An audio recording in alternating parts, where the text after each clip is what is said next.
Subscribe and don't forget to press the bell icon to get notified whenever we upload a new video. India को अगर हम देखते हैं तो India में हमेशा से हमने देखा कि एक तरह की डेमोक्रेसी रही, कभी फौज नहीं आई या फौज को जरूरत ही नहीं पड़ी कि आके पॉलिटिशियंस को कुछ सिखाए समझाए।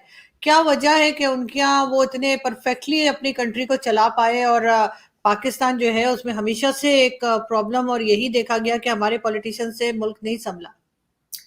थिंक टैंक्स ये कह रहे हैं कि खुदा न ख्वास्ता पाकिस्तान 2030 तक कायम नहीं रहेगा, टूट जाएगा। और इसी तरह एक अमेरिकी यूनिवर्सिटी के प्रोफेसर जो हैं उनका वो भी एक थिंक टैंक से उनका ताल्लुक है, उन्होंने थोड़े 3 साल और दे दिया। उन्होंने कहा नहीं 2030 में नहीं, या 2033 में। और जो आज हो रहा है वो देखें आप कि ये इसके लिए ये धोखा दिया आपने उन लोगों को, इधर से उधर जाने वालों को, तो दोनों को धोखा दिया। चलो इधर से जो गए वो तो भाई ठीक हो गया, उधर चले गए। भारत अब इस वक्त तरक्कियों में है, लेकिन ये कि जो उधर से इधर आए हैं उनके हालात देखें जरा। क्या एक बात और बड़ी मार्केट में आजकल फैली हुई है, वो ये कि जी कोई 100-150 बिलियन कहीं से आने वाला है। आई डोंट नो, जो मुल्क और उसका वज़ीर आज़म और उसका जो वज़ीर ख़जाना है वो छोटे छोटे कर्ज़ों के लिए वो लाइनों में लगे हुए हों, वो कहाँ से 100 या 150 अरब डॉलर, ये बात करते हुए सोचना चाहिए। 0.29-0.3% भी नहीं है, और कुछ तजज़ियाकारों का मानना है कि नेगेटिव में है। अब ऐसी सूरत में क्या होता है जी, हर कोई, हम कहते हैं ना, आम एक जुमला बोला जाता है कि चढ़ते सूरज को सलाम कर रहा होता है, ऐसा ही। इंडिया को अगर हम देखते हैं तो इंडिया में हमेशा से हमने देखा कि एक तरह की डेमोक्रेसी रही, कभी फौज नहीं आई या फौज को जरूरत ही नहीं पड़ी कि आके पॉलिटिशियंस को कुछ सिखाए समझाए। क्या वजह है कि उनके यहाँ वो इतने परफेक्टली अपनी कंट्री को चला पाए और पाकिस्तान जो है उसमें हमेशा से एक प्रॉब्लम और यही देखा गया कि हमारे पॉलिटिशियन से मुल्क नहीं संभला। आज उन लोगों से पूछें जो 1947 में घर बार छोड़ के अपने अजीजों को मरवा के पाकिस्तान पहुंचे और फिर यहां से उधर भेजे आपने, कभी सोचा? सर मेरे एक दोस्त हैं आरजू, मुसलसल मैं आरजू यहाँ पे माजरत के साथ मैं मुसलसल यहाँ लोगों से मिलता हूं जो पाकिस्तान से गए हैं, वो गले मिल के रोते हैं मुझसे, जिनमें हिंदू हैं, सिख हैं, और वो कहते हैं हमारे साथ क्या जुल्म हुआ। मैं बैठता हूं उनके साथ, माजरत करता हूं उनको, मैं कहता हूं मैं भी तुम्हारे साथ, मेरा भी दिल रोता है। लेकिन सोचें जरा, 1 मिनट के लिए आंखें बंद करें और उनके जूतों में पांव डालें, और जो आज हो रहा है वो देखें आप कि ये इसके लिए ये धोखा दिया आपने उन लोगों को, इधर से उधर जाने वालों को, तो दोनों को धोखा दिया। चलो इधर से जो गए वो तो भाई ठीक हो गया, उधर चले गए। भारत अब इस वक्त तरक्कियों में है, लेकिन ये कि जो उधर से इधर आए हैं उनके हालात देखें जरा। क्या लेकिन नहीं। अब देखें सर मुझे एक मेरे दोस्त है मीडिया के, उनका नाम मैं नहीं लूंगी, उन्होंने कहा कि पाकिस्तान का इलाज ये है कि इसको तोड़ के और दोबारा बनाया जाए, मगर प्रॉब्लम ये कि टूट भी नहीं रहा।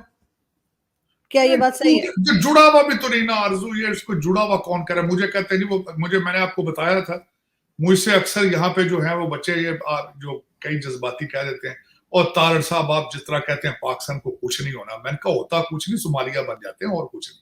सोमालिया खत्म हुआ, अफगानिस्तान खत्म हुआ, खत्म नहीं होते, लेकिन वो चल भी नहीं रहे होते। मसला तो ये है ना, चल नहीं, ये चल रहा है, ये पाकिस्तान कहाँ चल रहा है? फिर आपकी फेडरेशन सिर्फ इस्लामाबाद के अंदर है, आपकी फेडरल गवर्नमेंट, बाहर उसकी रेट ऑफ गवर्नमेंट ही कोई नहीं। 4 सूबे हैं, 4 के 4 उसके अलग पार्टियां हैं, अलग उसके अपना उनका अमल दखल है, और सब अदालतें कंट्रोल में नहीं है। हर इंस्टीट्यूशन डिवाइडेड है आपका, और एक पर्सन बल्कि अब आजकल जो बात ये हो रही है, लोग अब लिख रहे हैं कि ये मजहबी कल्ट था, और कल्ट जो आज तक जो कल्ट होते हैं उनके लीडरान के साथ क्या होता है, क्योंकि उनकी पर्सनैलिटी की इबादत की जाती है। उन्होंने लोगों के ज़हन में डाल दिया जाता है कि मैं तो गलती कर ही नहीं सकता, मैं तो खुदा का रूप हूं, नऊज़ बिल्लाह, मैं तो अवतार हूं। तो आज बिल्कुल ये देख रहे हैं, यही है, ये सियासत तो नहीं है, ये तो कल्ट है, और मजहब बार बार हाथ में तस्बीह है। मैं मुसलसल बार बार ये कहता हूं, वक्त आ चुका है, आप भारत से सीखें, भारत से कुछ सीखें। भारत का भी जो उनकी तरक्की शुरू हुई नरसिम्हा राव से शुरू हुई, उससे पहले उनके भी हालात, भारत बिल्कुल बंद था, भारत के हालात भी उस वक्त नहीं थे। मनमोहन सिंह जो थे, वो जब उन्होंने रिफॉर्म्स किए इकोनॉमिक, उस वक्त वो डिफॉल्ट में पहुंचा हुआ था भारत। मैं 2 मुल्कों के ऊपर ये जरूर कहूंगा पूरी दुनिया के लिए मॉडल है वो। चाइना की तरक्की भी पिछले 40 साल में और भारत की तरक्की भी पिछले 30 सालों में, 40 सालों में।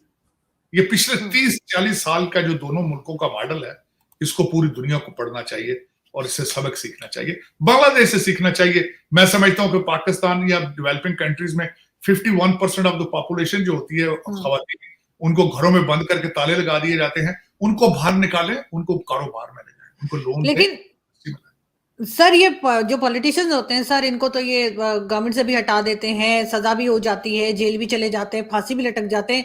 लेकिन ये एस्टेब्लिशमेंट के लोग और ये रिटायर्ड फौजी, चाहे वो कोई भी हो, इनको तो कोई सजा नहीं होती। अभी बाजवा साहब जो हैं वो यौम तकरीम पे 25 मई को फिर बैठे हुए थे आर्मी चीफ के साथ, जबकि उनके ऊपर किस कदर एलिगेशंस हैं और इनको जो है एकदम आर्मी चीफ के बराबर में बिठाया गया है। तो इनके ऊपर केस क्यों नहीं बनता, इन लोगों के ऊपर? ये हो सकता है कि जो लोग जिन्होंने उसका प्रेशर एक्सेप्ट नहीं किया, हो सकता है this is the beginning of a new accountability. देखें, हो दुआई सकता है की सर, क्योंकि सर जिस दिन आसिम सलीम बाजवा या कमर बाजवा या ये फैज हमीद और इस तरह के लोगों को जेलों में डालेंगे, उस दिन लगेगा कि हाँ एक जैसा इंसाफ हो रहा है।